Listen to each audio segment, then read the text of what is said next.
Dibuka pintu kamar itu, kamar yang bekas ritual. Setelah dibuka, nggak taunya itu kain kafan yang tadinya udah digelar itu udah kekelungkup bang. Pas dicek isi kain kafan itu uang gepokan semua bang. Akhirnya ditanya kan sama teman saya, ada apa emang mang, katanya. Iya itu bener, itu musuh saya. Dan ternyata yang motor tabrakan itu si korban yang ditumbalin sama si pelaku.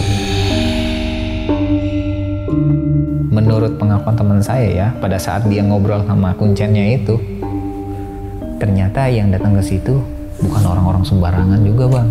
Ada artis besar juga yang datang ke sana.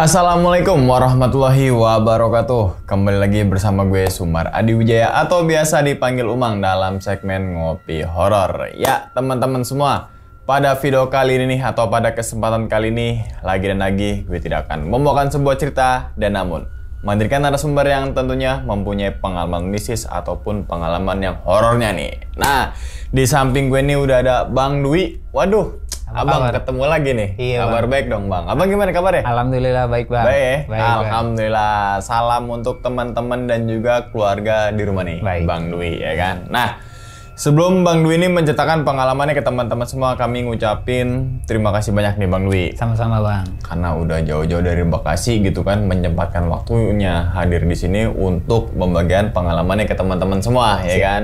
Yang semoga aja nih teman-teman semua di balik pengalamannya Bang Dwi, teman-teman semua ini bisa diambil pelajarannya dan juga bisa diambil sisi baiknya. Betul. Gitu ya Bang ya. Nah, ngomongin masalah pengalaman nih Bang. Katanya Bang Dwi punya temen yang ngelakuin ritual pesugihan jual musuh. Betul bang. Yang dimana duit itu dalam kain kafan. Betul. Ingat kan duit di dalam kain kafan berapa? Itu ratusan gepok bang, merah semua. Oh berarti bisa ratusan juta bahkan mungkin miliaran ya? Miliaran. Wah ini pasti nih ya, ini diingetin sekali lagi ya, sebelum nonton atau simak kisahnya Bang Dwi, kita hadirin orang-orang punya cerita pesugihan bukan untuk ngajak teman-teman semua ikut pesugihan. Betul. Ataupun bukan malah nge-DM minta alamat pesugihannya. Betul. Gitu kan. Justru kita menghadirkan narasumber yang punya kisah pesugihan biar teman-teman semua jangan sampai kecemplung ke ranah situ. Betul. Gitu Bang ya, ini Setuju. banyak biasanya nih. Oke. Habis tahan dulu kali nih Bang Dwi nih. Ya. Kisahnya Bang Dwi ini gimana prosesnya, ritualnya dan sebagainya. Mungkin Bang Dwi nanti akan cerita ke teman-teman semua dari awal sampai akhir Bang ya. Dan tanpa berlama-lama lagi kita langsung masuk aja ke dalam ceritanya. Ngopi horor segera dimulai. Biasa Bang, diseruput dulu kopinya ya kan. Seruput Bang, silakan. Wah, mantep nih. Suka ngopi kan berarti? Wah, suka bang. Suka, makanya bisa nyeruput. Iya. Ya kan? Alhamdulillah. Oke, udah siap nih Bang Dwi buat Siap. cerita? Siap ya? Siap. Oke, langsung aja kita sikat.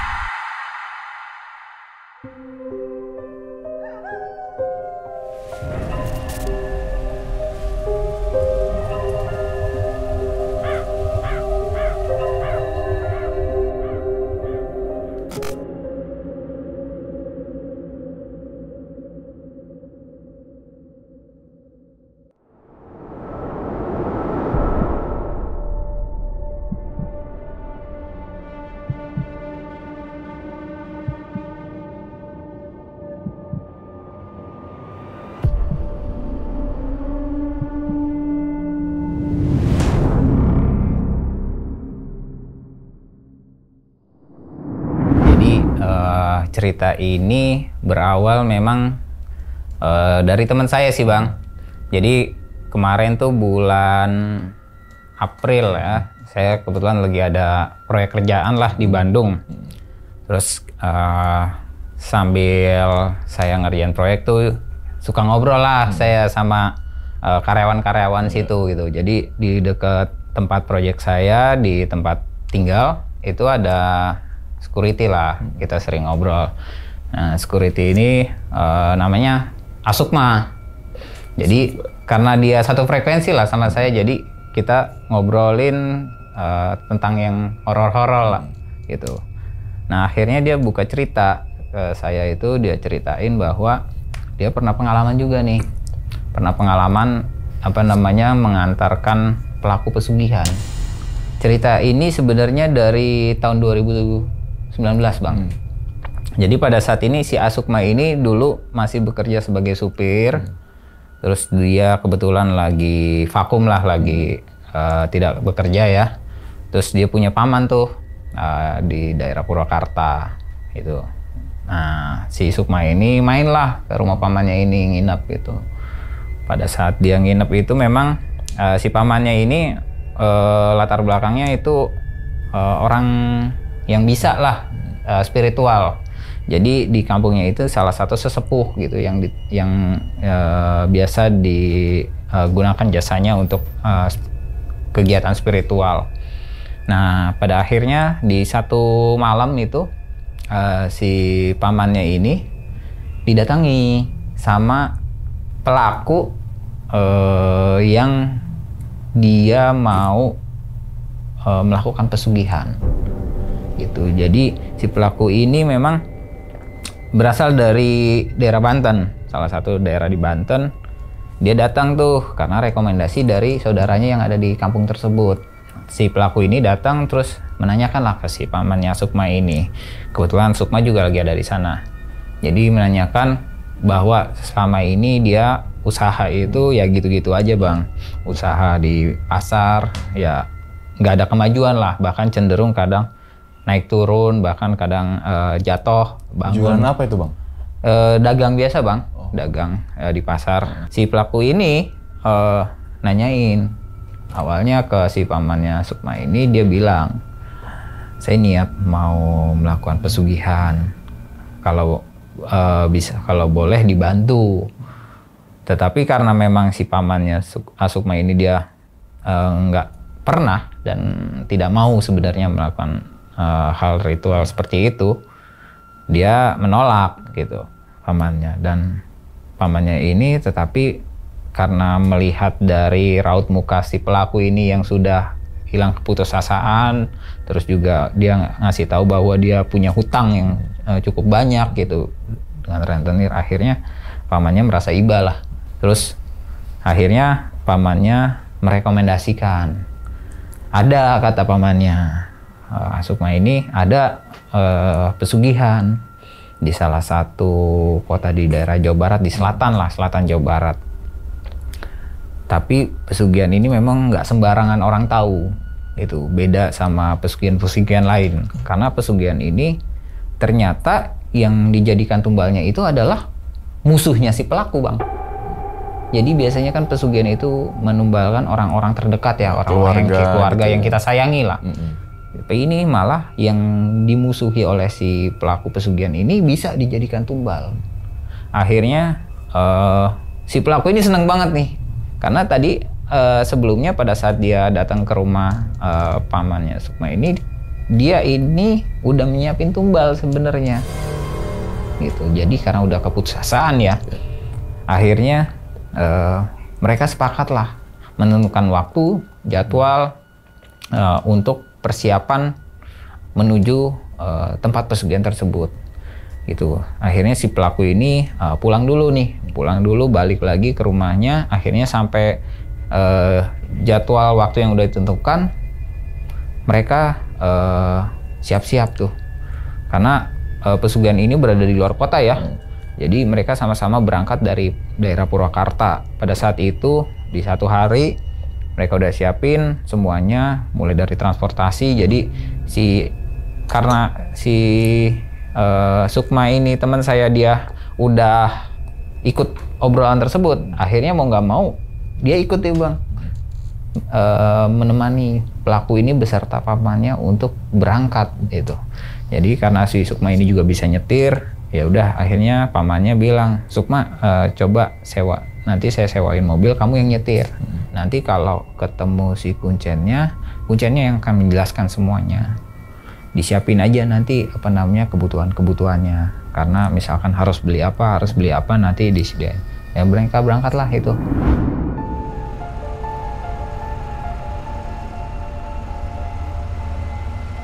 Habis asar mereka berangkat dari Purwakarta menuju salah satu kota, nggak saya sebutin ya Bang, takutnya malah banyak yang cari. Jadi salah satu kota di daerah Jawa Barat, di daerah bagian selatan gitu.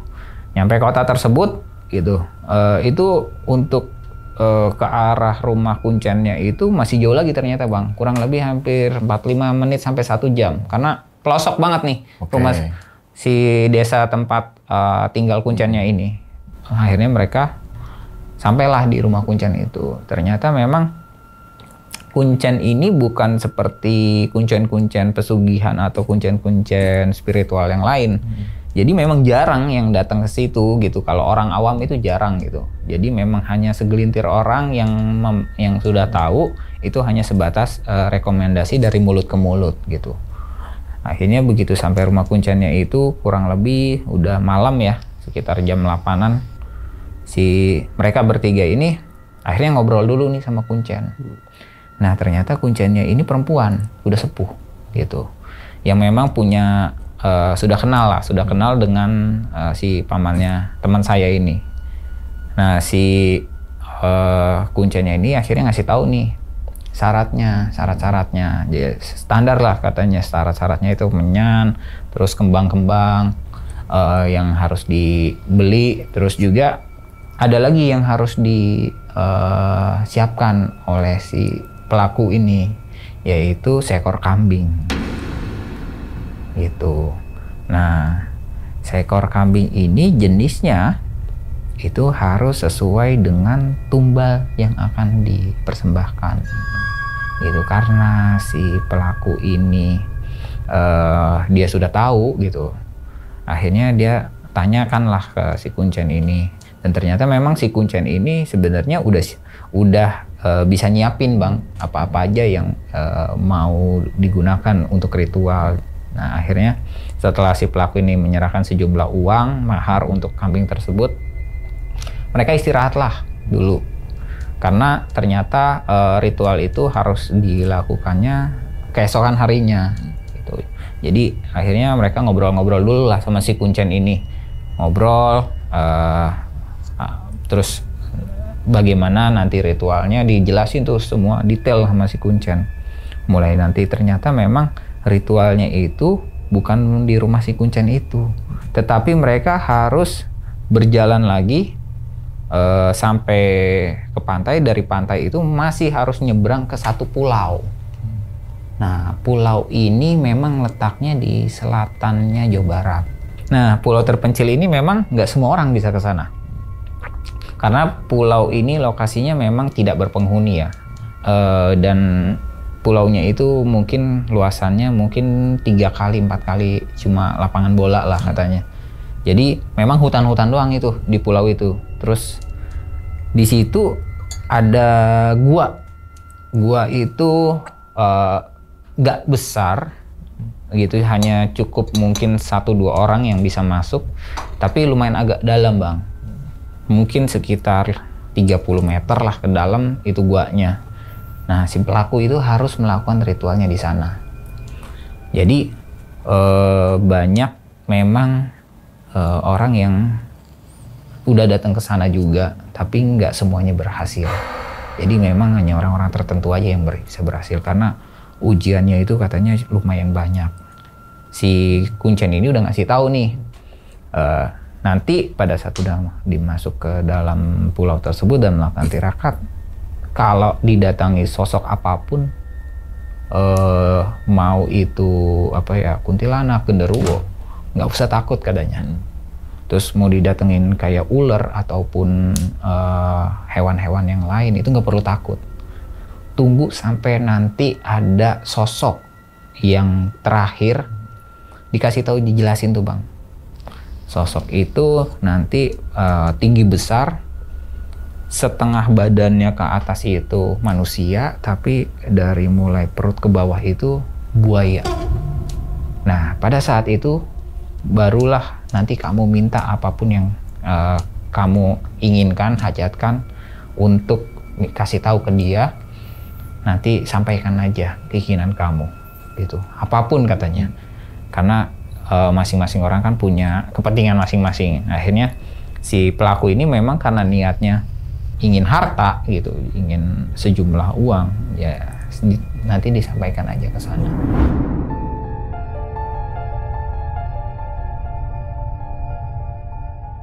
Akhirnya keesokan harinya sebelum maghrib tuh mereka udah udah siap-siap tuh Bang, semuanya udah siap-siap. Jadi mulai dari jam 4 itu dari rumah kuncennya itu mereka bertiga ditambah kuncennya itu berempat jalan dari rumah kuncennya itu menuju ke pinggir pantai Bang. Nah, perjalanan dari rumah kuncen ke pinggir pantai itu pun jalanannya itu hanya muat mungkin satu mobil. Hanya muat satu mobil, dan itu jalannya jalanan ancur lah, jalur makadam. Itu jadi, dan kanan kirinya itu bener-bener hutan itu. Jadi si Sukma ini, teman saya ini, dia bilang dari rumah kuncen itu sampai ke sana aja, saya kalau disuruh jalan sendiri mungkin nyasar. Karena memang jalurnya terjal banget katanya. Dan memang nggak sembarang orang bisa masuk ke daerah sana gitu. Jadi benar-benar hutan, ya masih hutan semua kata dia, dan nggak ada penerangan sama sekali gitu. Walaupun itu sore hari, itu jalurnya seperti udah gelap. Akhirnya mereka jalan lah tuh sama si kuncen ini, terus nyampe di pinggir pantai itu ternyata si kuncen ini juga punya rumah persinggahan lagi. Jadi di pinggir pantai itu ada rumah persinggahan atau villa lah, villanya yang biasa buat orang melakukan ritual gitu. Jadi nanti mereka singgah dulu di sana gitu. Terus juga ada musola juga nih yang ternyata udah disiapin di sana. Dan akhirnya begitu mereka udah siap-siap, si kuncen ini memang udah manggil satu nelayan nih. Jadi mereka naik perahu tuh Bang, dari pinggir pantai itu menuju ke pulau. Sebenarnya pulaunya itu udah bener bisa kelihatan Bang, dari pinggir pantai itu udah kelihatan pulaunya itu. Nama pulaunya juga sebenarnya nggak ada yang tahu.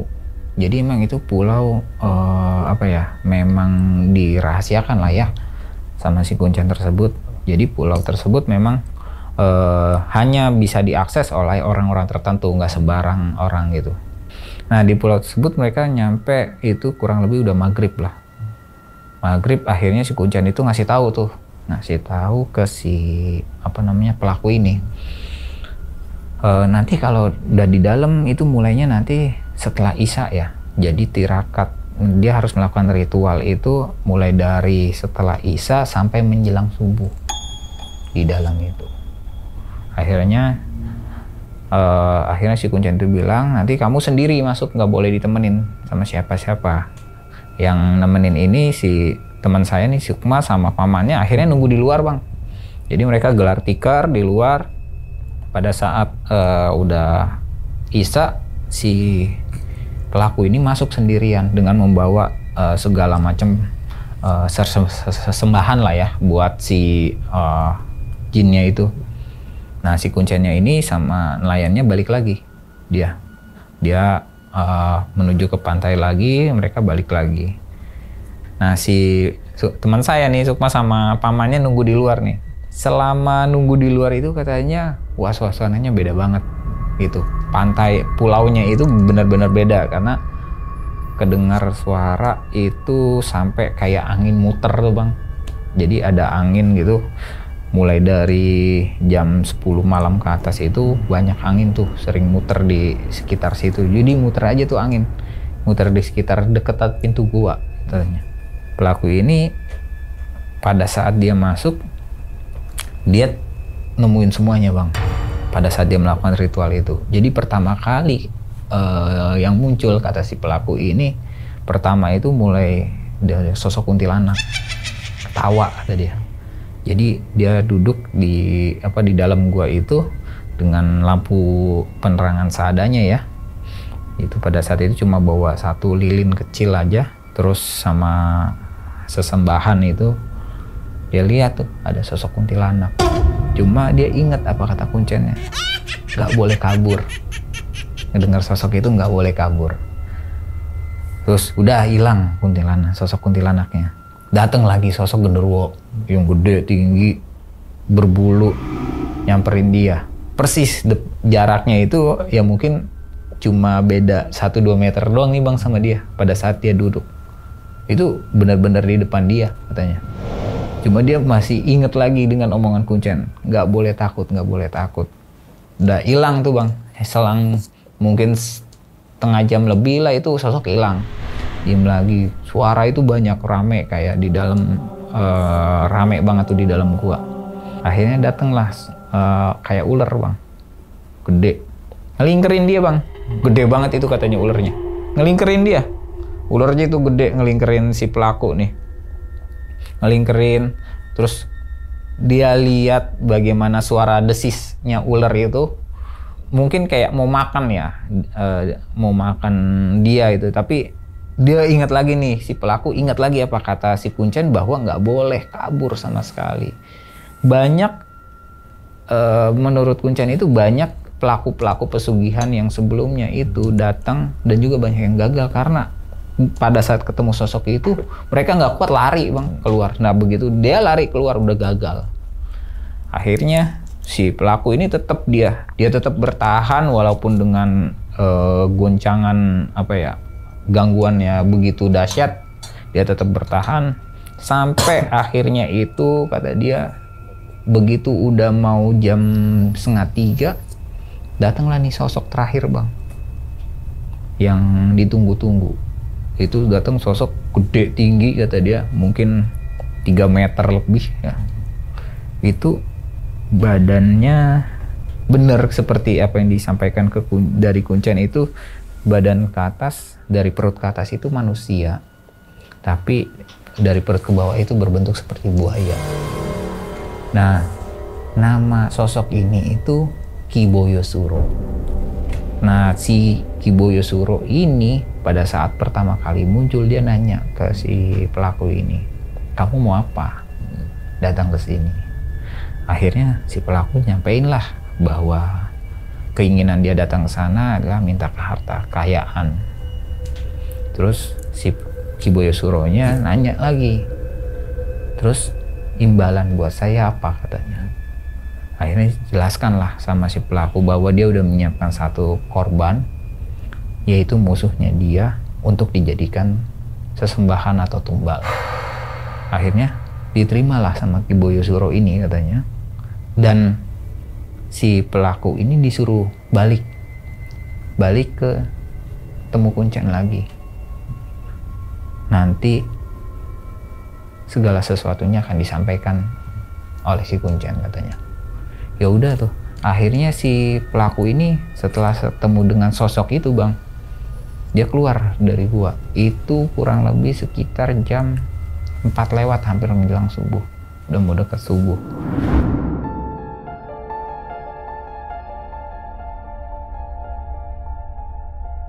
Dia keluar lah tuh, ketemu dengan teman saya, Sukma sama pamannya.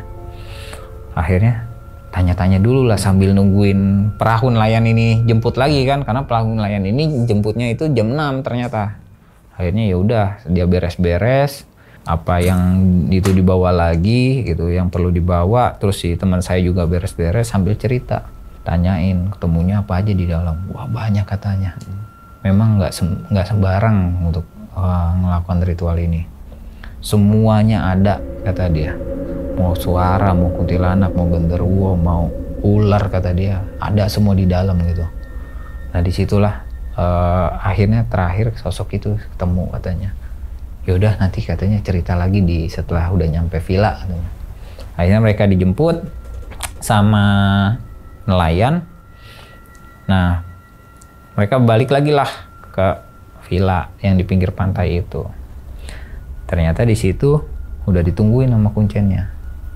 Nah kuncennya ini ngasih tahu lah bang, nanti setelah Isya di hari berikutnya itu, setelah Isya kamu harus motong kambing yang udah kamu maharin dan siapkan, dan dipotong oleh sekalian bertiga gitu. Saya akan balik lagi katanya. Nah, nanti setelah itu kambingnya taruh aja katanya di luar, terus nanti kamu nginep di villa ini. Villa itu 3 lantai bang, di pinggir pantai itu 3 lantai, dan kamu harus nginep di lantai yang paling atas kata dia. Ya, pelakunya bilang seperti itu. Baik, terus akhirnya yaudah istirahat dulu karena udah semalaman nggak tidur, mereka suruh istirahat lah.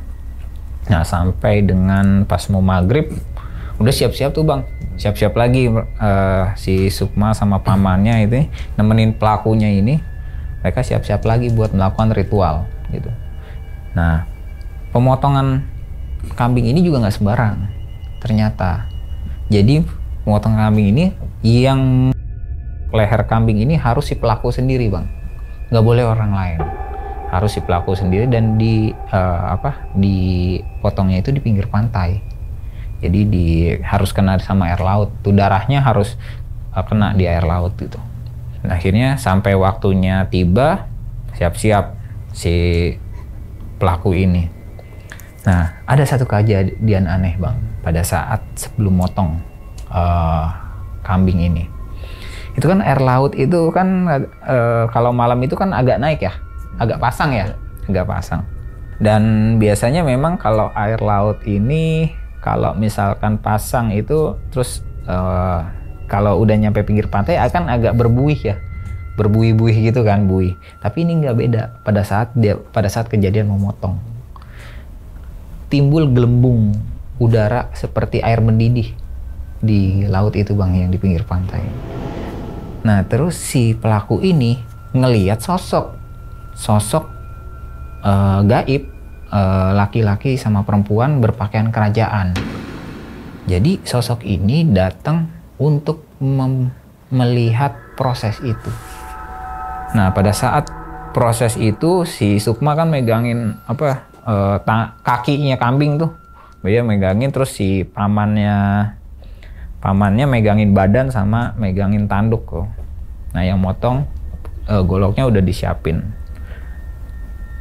Pada saat si golok itu udah udah nempel ke leher, kan harus ngebaca tuh si pelaku ini, baca yang dikasih sama si kuncen. Pada saat dia mau gorok itu sayup-sayup kedengeran tuh bang, yang suara, kok kamu tega sama saya.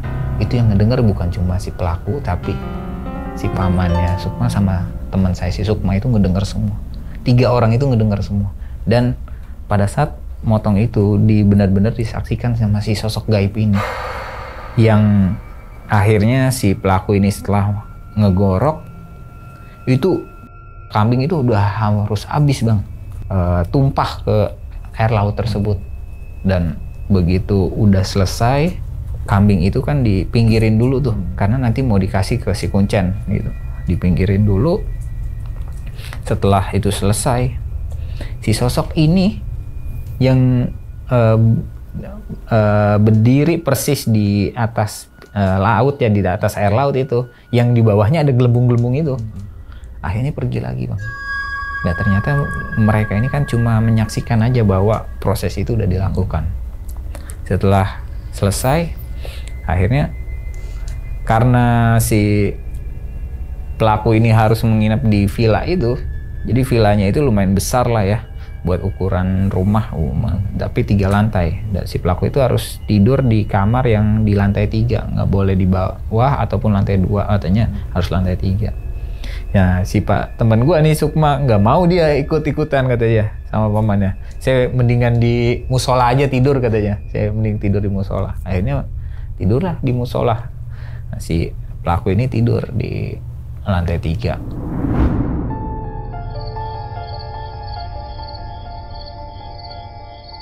Nah malamnya pada saat si pelaku ini tidur, dia dimimpiin lagi sama si sosok gaib yang perempuan sama laki-laki yang berpakaian kerajaan itu. Dan mereka datang lagi ke mimpi beserta pasukan-pasukannya, katanya jauh lebih banyak, terus ngasih tahu, udah selesai, nanti kamu pulang aja, nanti diantar ke rumah apa yang kamu inginkan.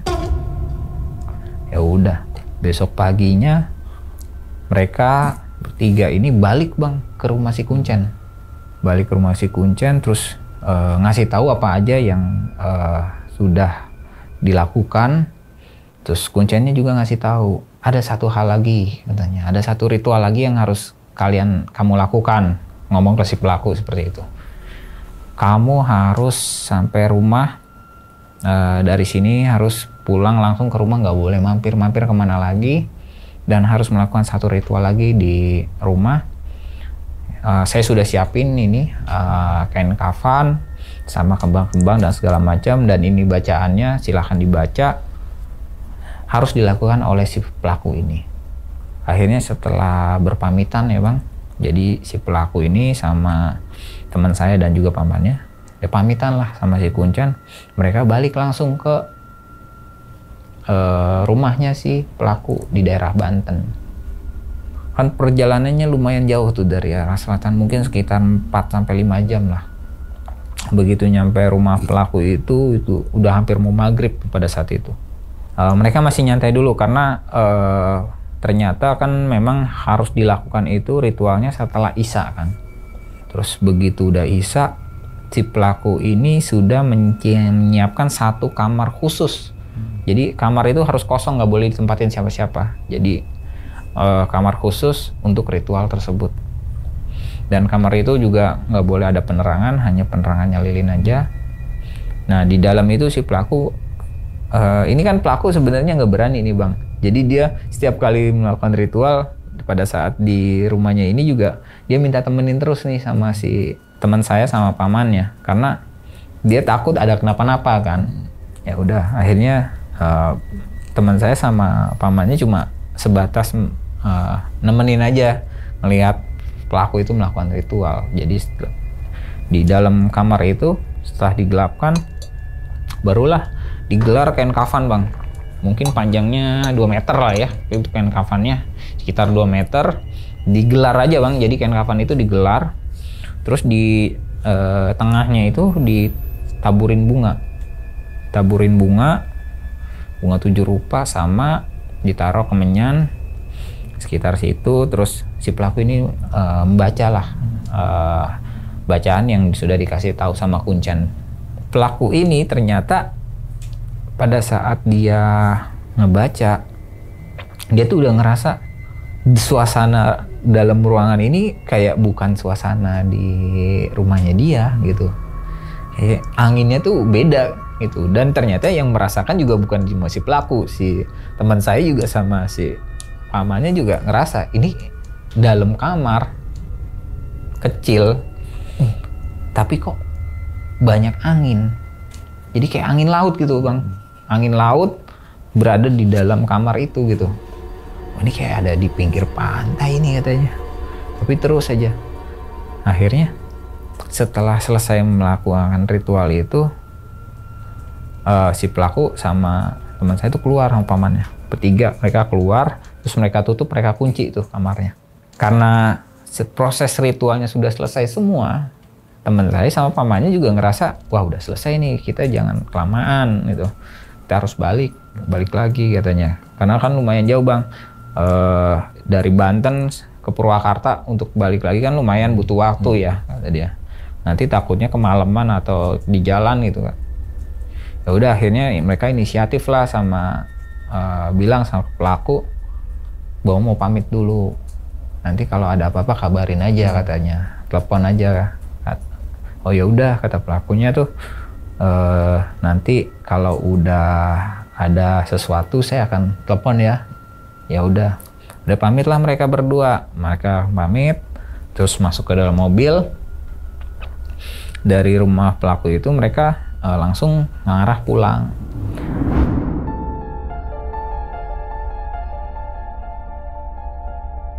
Dari rumah pelaku itu ternyata kalau mau ke arah jalan raya itu mereka harus ngelewatin pasar tuh bang. Kan ngelewatin dulu daerah pasar. Nah pas lagi nyampe di pasar itu kondisi dibilang padat juga enggak, rame juga enggak.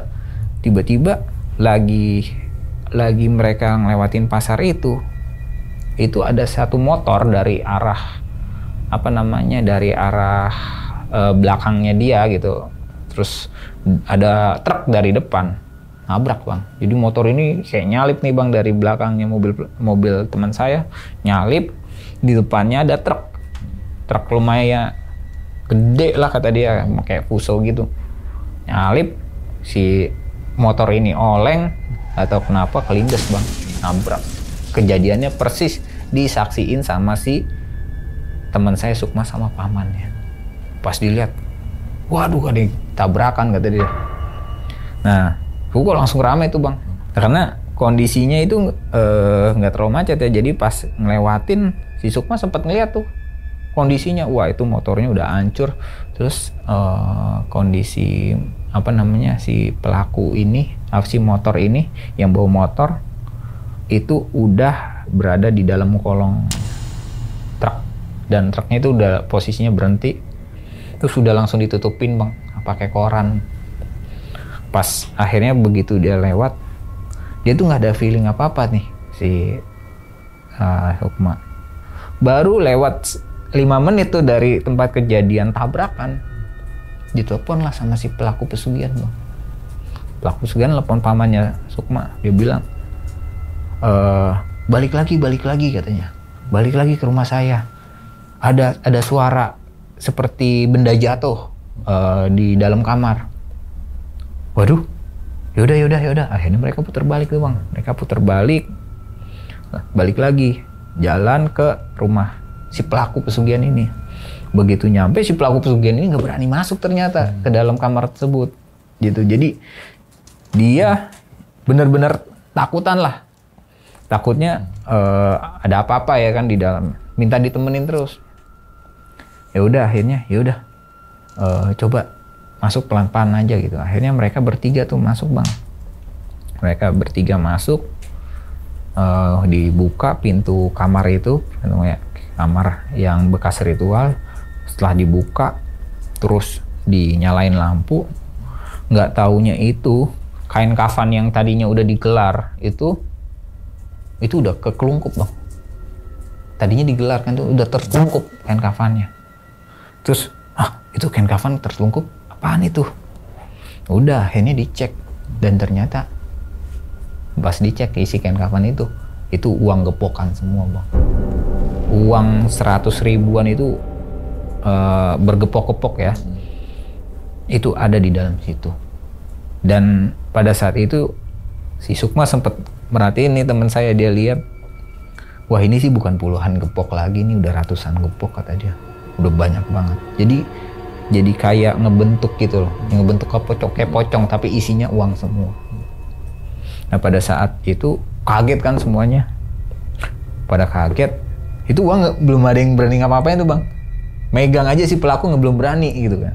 Sampai akhirnya si Sukma sampai bilang gini, coba pegang dulu bener nggak itu uangnya. Akhirnya pegang tuh sama pamannya Sukma sama Sukma. Pas dicek iya nih uang asli nih.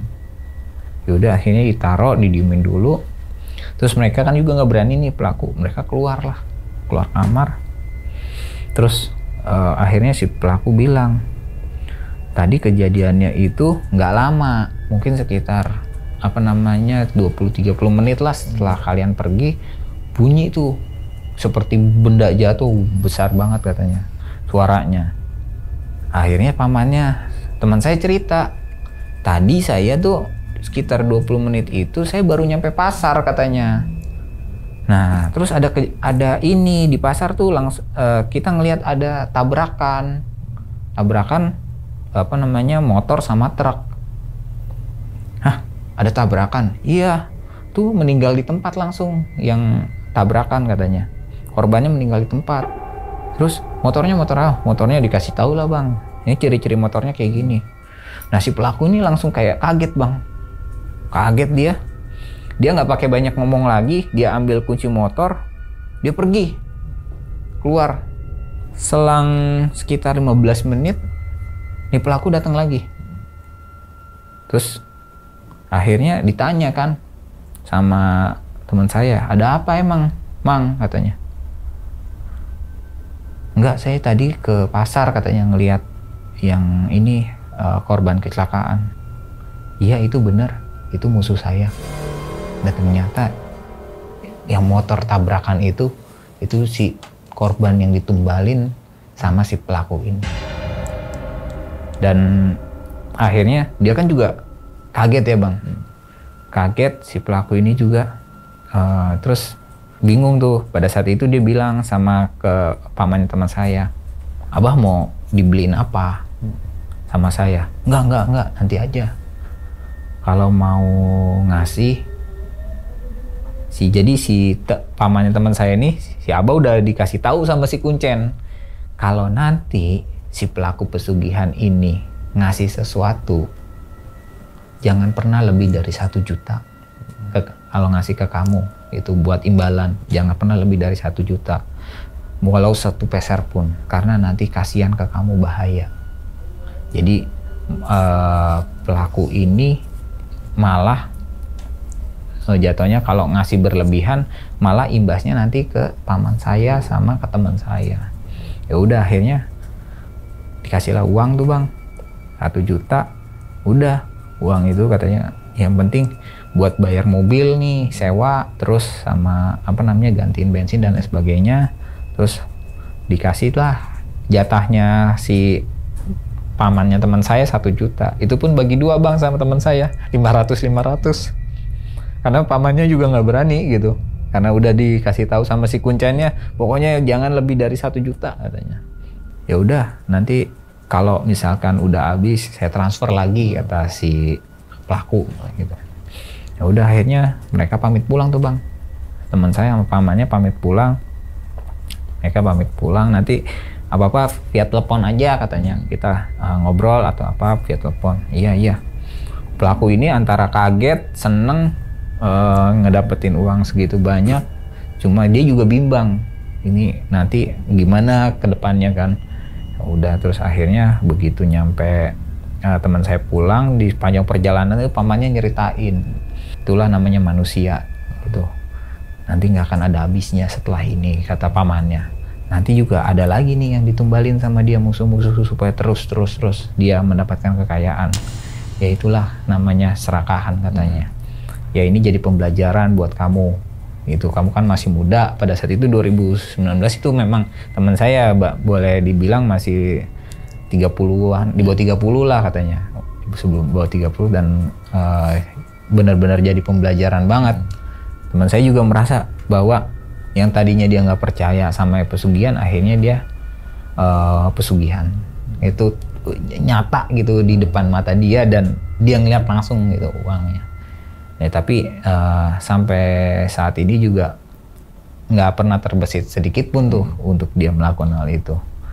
Dan akhirnya begitu udah nyampe rumah masing-masing, si pelaku ini selama 2 bulan bang, tiap minggu itu rutin ngasih 1 juta ke si pamannya ini. Yaitu pamannya langsung ngasih ke Sukma juga, nih buat kamu. Tapi yang menurut si Sukma ini, uang hasil dikasih sama si pelaku pesugihan itu nggak bisa jadi apa-apa, hilang aja gitu bang, habis aja uangnya gitu. Jadi akhirnya dia ngerasa juga bahwa uang pesugihan itu juga sebanyak apapun pasti juga nggak berasa gitu, malah yang ada terus nyari tumbal buat pesugihan.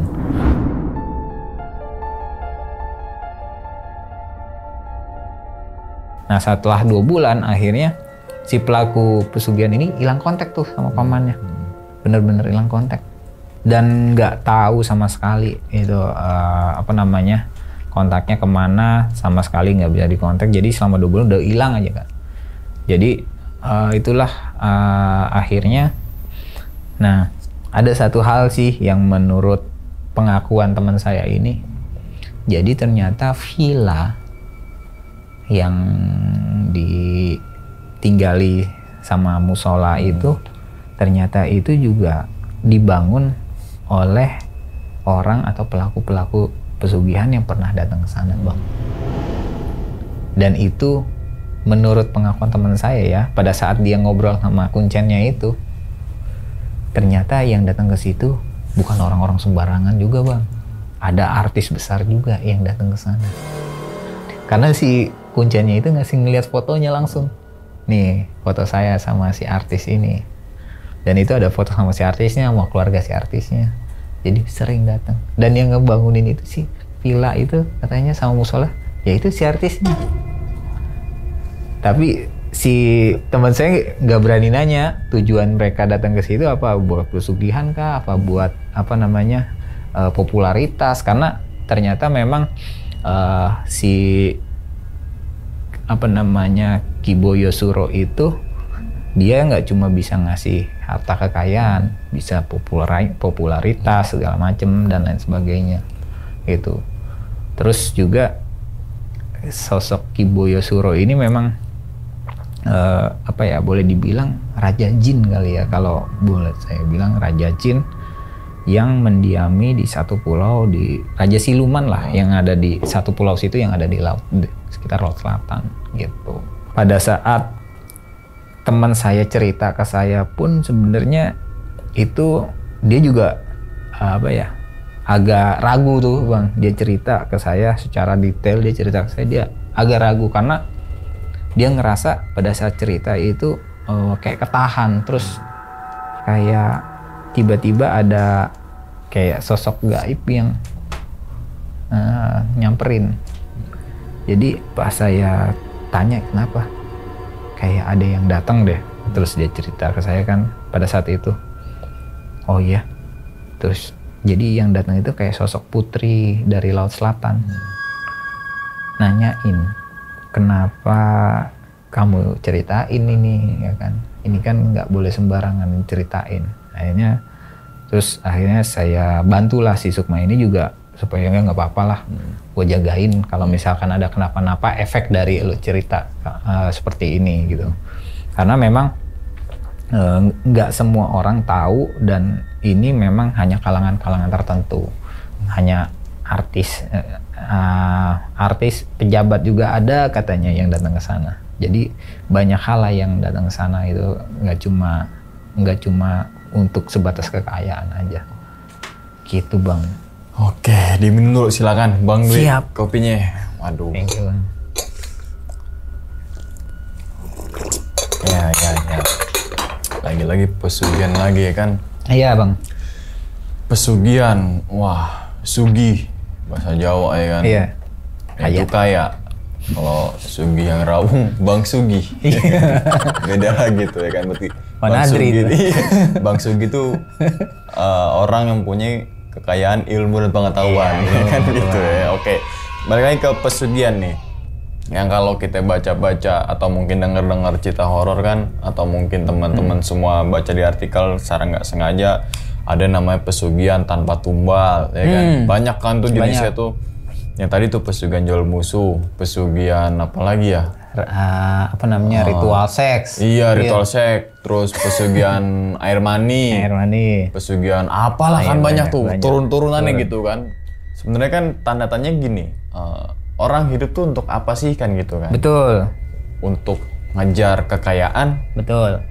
Atau untuk ngejar ketika kita punya sesuatu yang tadi barang atau uang gitu kan, kita beli A, B, C, D, E. Apakah untuk itu kan enggak? Enggak. Makanya kan ada pujian Jawa itu bilang sugi sawa sugi mobil, besok mati tunggangannya katil kan? Iya. Sugi kaya sawah, kita punya banyak sawah, kita punya banyak mobil, ya besok meninggal ya naiknya keranda. Ya kan? Apa namanya, sugi sawa sugi mobil, besok mati tunggangannya katil.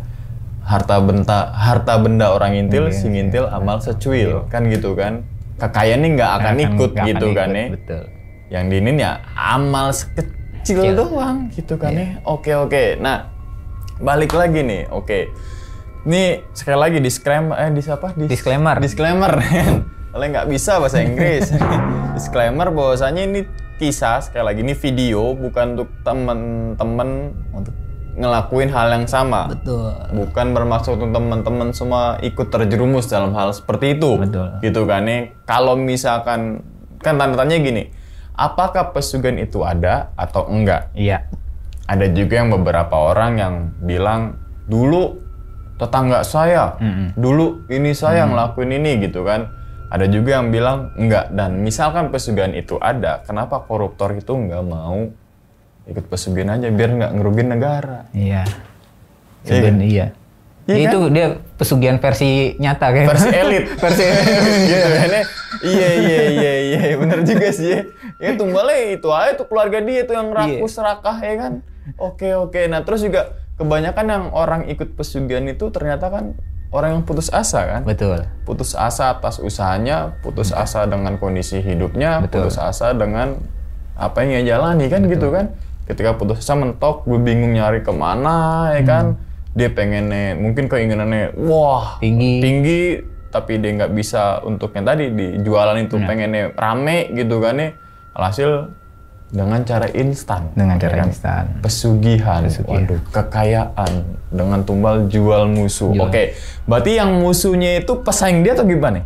Sebenarnya musuhnya itu pesaing dia bang di usaha dagang di pasar ya. Berarti kalau pesaing itu antara dua kemungkinan nih. Yang pertama jualannya sama, Iya. ya kan? Atau yang kedua jualan beda tapi dia rame. Iya, betul. Kan gitu kan ya? Betul. Berarti jualannya sama bang. Kayak- Tapi dia lebih rame. Tapi dia lebih rame. Iya. Oh iya. Makanya dijual bang. Jadiin Tumbal. Jadiin Akhirnya tumbal. dia mati, yang musuhnya Iya. mungkin dia nggak tahu tuh tokonya gimana. Nah, ketika ikut pesugihan kan duit banyak tuh, dia masih jualan nggak? Sebenarnya udah nggak lagi bang. Nggak lagi? Nggak lagi. Karena kan ya itu begitu udah dia dapat uang kan instan bang. Iya. Dan dia langsung bikin rumah, beli sawah, segala macem, beli mobil. Terus dengar sih sampai kawin lagi. Itu sampai kawin lagi. Dan itu buat jadi dia masuk ke dalam tahap manusia serakah sih bang. Jadi nggak akan ada habisnya. Nggak akan habisnya. Dia pengen ini, begitu habis ya dia tinggal sana lagi gitu. Oh, ikut pesugihan lagi. Iya, jadi tinggal jual musuh lagi. Tapi dia ada ini nggak keinginan untuk misalkan nih habis duitnya ya kan? Ini kan kayak duit setan yang makan jin nih, ya kan? Duit habis, dia udah ada pikiran untuk kesana lagi. Iya bang. Kan duit itu walaupun ratusan gepok miliaran ya jatuhnya ya. Itu nggak lama bang. Paling berapa bulan itu bang? Iya sih ya. Dibeli mobil segala macem ini sampai nikah lagi. Ya itu paling berapa bulan. Ya itu dikasih tahu sama pamannya Sukma teman saya. Ini juga paling berapa bulan nih habis lagi. Habis itu dia pasti ngelakuin lagi. Terus sampai dia nggak punya musuh, akhirnya yang ditumbalin adalah keluarganya sendiri. Akhirnya duit itu habis dong berarti? Habis bang. Dan nggak tahu ya setelah itu apakah dia melanjutkan lagi sendiri, karena kan dia udah tahu bang. Iya. Dia udah tahu dan dia udah bisa kesana sendiri jalan. Oh iya, karena dia udah tahu nih aksesnya, Udah ya aksesnya. Kan, yang ditemuin siapa, ritualnya kayak gini. Ritualnya kayak gimana? Oke, nah balik lagi nih, pesugihan itu ada apa enggak?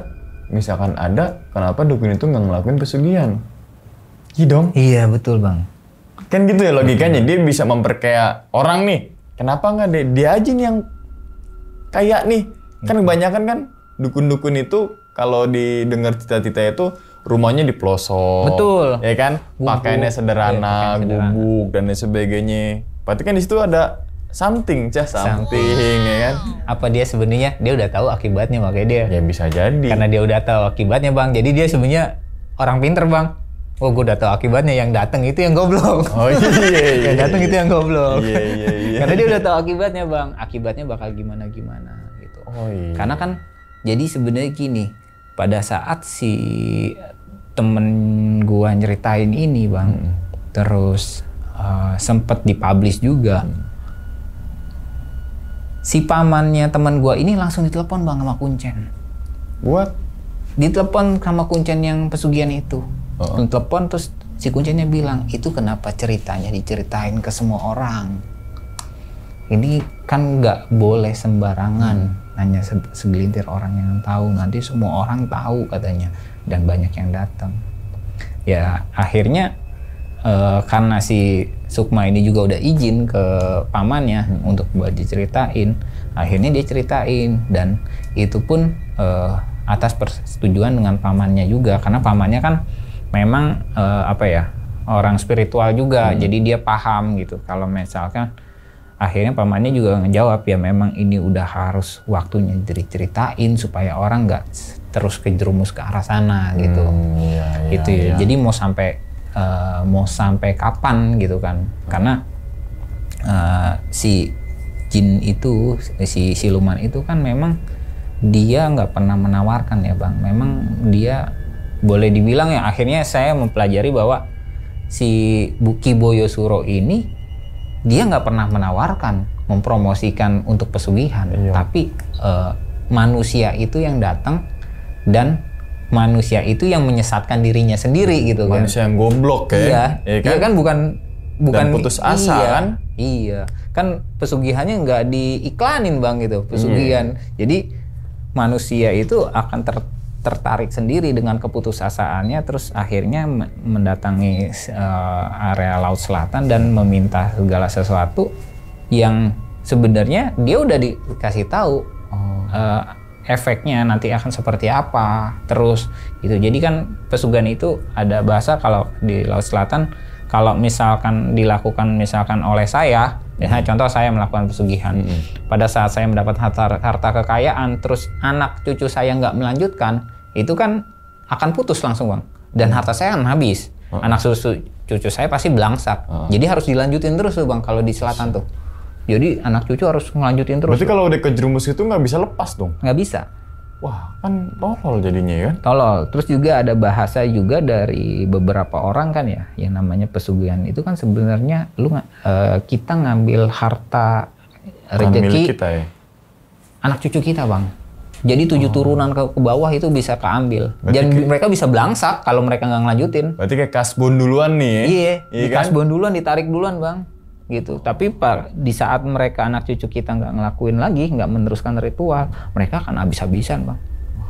Kacau. Iya. Kalau dulu tuh ada iklan, kan tadi gue baru ingat nih promosi gitu kan ya. Ada iklan di koran tuh tahun berapa itu ya, gue sempat baca tuh ramalan. Ya kan? Di belakang koran tuh yang kecil-kecil, primbon gitu, terus beralih koran, iya kan, terus beralih ke ketik rek, spasi ramal, spasi nama, ya kan, bayarnya 6.000 atau berapa itu lupa tuh ya kan. Betul. Iya. Berarti dari dulu udah ada apa ya? Jalurnya bang. Iya. Udah ada akses sebenarnya. Kalau sekarang memang mungkin orang zaman sekarang nggak percaya ya, tapi ya itu kan memang akses terus menerus ya. Jadi itu kan apa ya? Kalau kita ngomong mungkin tadi kayak Bang bilang bahwa kekayaan harta dunia itu kan cuma sementara ya, harta titipan doang bang, nggak akan dibawa mati gitu. Yang dibawa mati cuma amal. Yang dibawa mati cuma amal. Dan warisan terbaik itu ilmu. Iya, betul. Jadi bukan warisan yang terbaik itu bukan sertifikat rumah. Bukan sertifikat rumah, tapi ilmu. Oh, jadi untuk teman-teman semua yang berebut harta warisan, jangan gontok-gontokan. Iya, karena habis juga pasti. Habis juga gitu, pasti. Ini sertifikat atas nama siapa, nggak kepake. Ya tadi tuh gue sepakat tuh. Ilmu bang. Ilmu dan juga pengetahuan. Pengetahuan yang kita turunkan ke anak cucu kita. Iya, bener-bener. Nah, terus kan biasanya kan ada mahar-mahar nih bang. Betul bang. Ada yang mahar bentuk duit. Betul. Ada yang mahar bentuk kayak apel jin yang harganya gila, puluhan juta. Puluhan juta. Kalau kita di Shopee kan 15.000. Berapa ini? Tapi nggak tahu lah. Terus kemudian ada ayam cemani gitu kan nih. Ayam cemani kalau beli Jatinegara emang lumayan harganya ya. Sejutaan. Tapi karena adalah perantara untuk ini jadi 3 kali lipat, 4 kali lipat. Itu kan butuh modal juga kan sebenarnya kan. Nah, pas itu si pelaku itu cerita ke abang, berapa dia modal yang keluarin? Dia minjem bang. Waduh. Minjem nggak nyampe 10 juta bang. Karena buat kambing sendiri kan katanya udah bayar sekitar 4 juta sendiri katanya. Kambingnya ya. Kambing. Yang kan tadi kambing itu kayak apa yang mau ditumbalin. Berarti misalnya tumbalin cowok, kambingnya cowok. Oh, misalnya tumbalin cewek. Betul. Oh, paham. Oke. Dan ada juga kan ada yang kita mendatangi narasumber yang dulunya itu pamannya ikut pesugihan, Iya. tapi kena sindikat dukun tuh. Iya. Kan ada juga yang kayak gitu Ada. kan. Misalnya dari Kang Ojek mau kemana? Oh, mau ini pesugihan. Jadi Iya. kayak udah sindikatnya gitu kan. sindikatnya. Oh, ke teman saya bisa. Iya. Habis dari sini dibawa ke pantai, Iya. ditemuin. Udah keluar sekitar 300 jutaan. Katanya kalau 300 seberapa juta gitu ya. Ratusan juta nanti bisa sampai ratusan miliar kan gitu kan. Iya. Ada yang maharnya berapa? Maharnya 20 juta. Oh, ini mah bisa 200 juta. Iya. Gitu ya. Modelnya kayak Penggandaan uang, Bang. penggandaan uang gitu Iya. ya. Tapi ternyata pas udah balik, bawain koper tuh nggak ada duitnya. Iya. Itu kayak ini, Bang, kayak hipnotis. Dan bisa jadi trik sulap juga kan sebenarnya Betul. kan. Trik sulap, betul. Iya kan bisa Trik kan sulap. ketika lihat nih kalau nggak percaya Iya. buka, buk kayak kan. Makanya nih beli nih koper ini harga segini bisa. Jadi cuma bisa di lokasi itu langsung. Iya. Setelah dibawa pulang ternyata Ya enggak. udah begitu ya. Oke. Nah terus kemudian nih Bang, selang berapa lama Bang ketika si musuhnya itu meninggal pas pelaku itu ngejalin ritual pesugihan? Hanya selang 2 hari, Bang. Berarti pas musuh ini meninggal, duit itu langsung duk ya, makanya putar balik. Iya, lagi kalau kan? kalau pas musuh meninggal itu selangnya langsung, Bang. Heeh. Jeda paling cuma 5 menit, Bang. Dari musuh meninggal Langsung tadi ada Langsung, suara Bang. itu kan, Iya. makanya telepon untuk langsung putar balik. balik kan. Nah, duitnya pas, kan tadi menarik juga nih, dikasih duit, Heeh. pasti kan seneng kita. Iya. Ya kan namanya dikasih duit, apalagi sejuta misalkan kan. Terus ketika kita punya duit sejuta, hilang tiba-tiba kan ngenes juga. Iya. Heeh. Ya kan, tapi ini kan hilang nih, yang dikasih sama pelaku ke paman nih, ke Sukma Iya. gitu kan nih. Nah, berarti yang hilang itu cuma duit yang dikasih ke paman dan Sukmanya, atau yang miliaran itu juga tiba-tiba menghilang selama dikit-dikit Iya. gitu. Kalau yang si dikasih ke Sukma itu ya sebenarnya dibeliin sesuatu sama Sukma, cuma ya nggak berasa aja, Bang. Kayak cuma berapa jam tuh udah habis tuh uang. Wah, gila ya. Jadi Kalau dia orang begitu begitu dapat ya. uang, dia ada kebutuhan ini langsung beli aja udah. Tapi ya nggak jadi barang. Oh, kalau bahasa itu OKB. Iya. Orang kaya baru ya Iya, kan, nggak jadi pengen barang. beli ini. Iya. Berbentuk barang tapi lama-lama barang rusak juga tuh. Barangnya rusak atau enggak, lama-lama ya udah begitu uang udah habis kita gadein lagi jual gitu. Habis begitu. Itu ya oke. namanya nggak berkah ya, uang nggak berkah. Itu ya bener-bener itu tuh cari berkahnya, Berkahnya ya kan? awet ya. Awetnya gitu kan ya. Oke. Nah, sampai sekarang si pelaku ini masih dapat teror-teror gak Bang? Kalau Sampai akhirnya ini kan ngebuka akhirnya ya. Berarti kan dia kayak tersadar nih pelaku nih. jadi sebenarnya kalau pelaku sendiri kan sebenarnya udah lost contact, Bang. Lost contact sama si pamannya. Nggak tahu nih pelaku ini kemana. Tapi si Sukma ini akhirnya dia ngerasa oh kayaknya memang apa ya, pesugihan ini memang udah harus apa ya diungkap gitu ke orang-orang gitu, supaya tujuannya biar orang-orang nggak keterjerumus ke dalam sana dan lebih mawas diri gitu. Karena ini kan juga akhirnya jadi apa ya, jadi pembelajaran bahwa kita dalam berbisnis juga itu harus sehat, Bang. Iya. Jadi kalau misalkan contoh di dalam satu di pasar Heeh.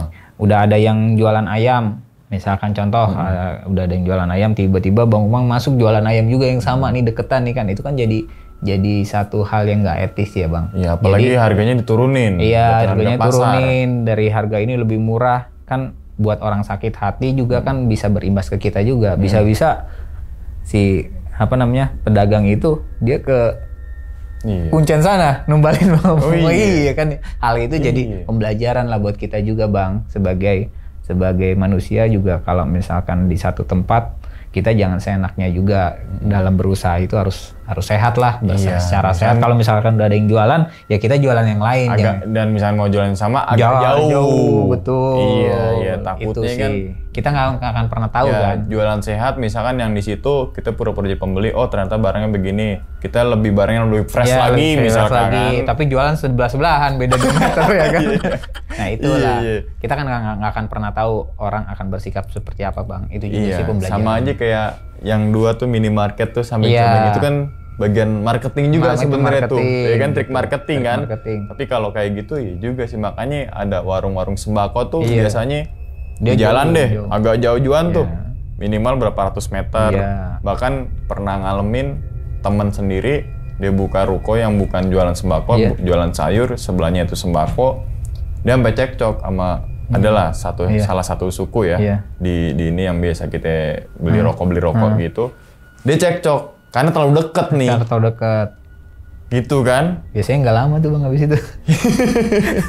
Terlalu deket cekcok tuh akhirnya. Nggak tahu sampai sekarang masih buka apa enggak tuh. Iya. Ya kuat-kuatan ini aja. Kuat-kuatan. Ilmu aja. Ilmu aja tuh ya. Iya. Gitu bang. Iya juga sih. Oke, ini sebenarnya sih kalau teman-teman semua simak dari awal, dari proses Iya. terjerumusnya tadi, Iya, betul. terus kemudian ritualnya Betul. dan lain sebagainya. Ini kan kalau kita tarik lurus benang merahnya itu kan intinya orang yang udah putus asa, Iya. pengen cari kain instan, Instan. apapun itu ritualnya tetap dilakuin dan apapun itu resikonya. Betul. Oke, padahal kan ketika kita mau usaha ataupun apapun itu kan pasti kita mikir jangka panjang Iya. kan. Betul. Resikonya apa? Oh, di Resikonya sini apa? Betul. Ininya apa? Tapi ini langsungnya hajar aja. yang Karena penting mungkin duit ya. karena mungkin berhubungan sama gaib jadi ya bang. Iya. Mungkin jadi dia nggak tahu ya resikonya apa kan. Kalau nyolong kan ketahuan kita, mencuri korupsi ketahuan, ujung-ujungnya mungkin KPK kalau nggak jaksaan. Iya, diadilin lo situ. Jadi di situ. Kalau ini kan mungkin karena gaib ya resikonya mungkin lebih nggak berasa gitu kan. Dia merasa wah mungkin nggak ada resiko tapi ujung-ujungnya pasti ada resikonya bang. Nah, resiko pasti semua. Jangan kan itu ya. Bidang usaha pasti punya resiko masing-masing, Betul. ya kan? Apalagi Apalagi nih, Menyekutukan iya. Allah kan Betul, jatuhnya. betul. Wah resikonya lebih-lebih. itu. Lebih-lebih. Di sini nggak berasa, di akhirat nanti baru Iya. berasa. Ya kan? Betul. Jangan sampai menyesal sebelum apa Mel? Waktunya. Waktunya. Katanya gitu. Nggak ngelempar aja Gitu. bang. Emang nggak tahu patah. Oke bang, sebelum ditutup nih bang videonya, kira-kira abang punya pesan nggak nih bang untuk teman-teman semua yang lagi nonton di rumah nih bang? Oke, pesan-pesannya buat penonton yang di rumah nih, penonton abang supaya cerita ini dijadiin pembelajaran supaya teman-teman semua dalam kondisi apapun, kesulitan apapun, tetap jangan sampai kejerumus ke arah kemusyrikan. Itu aja, karena balik lagi yang namanya segala sesuatu bentuk pesugihan apapun itu baik itu beresiko tinggi atau tidak di dunia, tapi yang pasti akan jauh lebih beresiko untuk nanti kita di akhirat bang. Itu aja sih, karena di dunia seberapa sih bang? Dunia itu sementara. Umur iya, Iya kan? nggak ada yang nyampe ratusan tahun juga kan? Iya. Umur iya itu doang. selamanya. Ya Dan kan? itu selamanya kan, itu aja Jangan sih. ngomong kematian bang. Iya inget nih. Kematian kan bang di tangan Tuhan kan. Iya, Tangan Allah betul. gitu Kita kan. nggak akan Bahkan pernah sebelum tahu. kita dilahirin juga udah ditakdirin tuh. Udah tahu kan. Nanti gedenya jadi begini, Iya. umurnya segini, kan pasangannya ini gitu kan. Jadi teman-teman semua tinggal ngejalanin aja. Ngejalanin. Jangan Cuma- sampai putus asa kan Betul. gitu kan. Karena putus asa, ntar kan pilihannya cuma satu nih. Mau ke arah yang mana nih kita? Iya. Mau lebih dekat ke pencipta, atau malah menjauhi. Menjauhi, ya, itu Iya, doang. apalagi mensekutukan. Ya. Mensekutukan, parah wah, sih. Kak. Oke, ya wis. sih.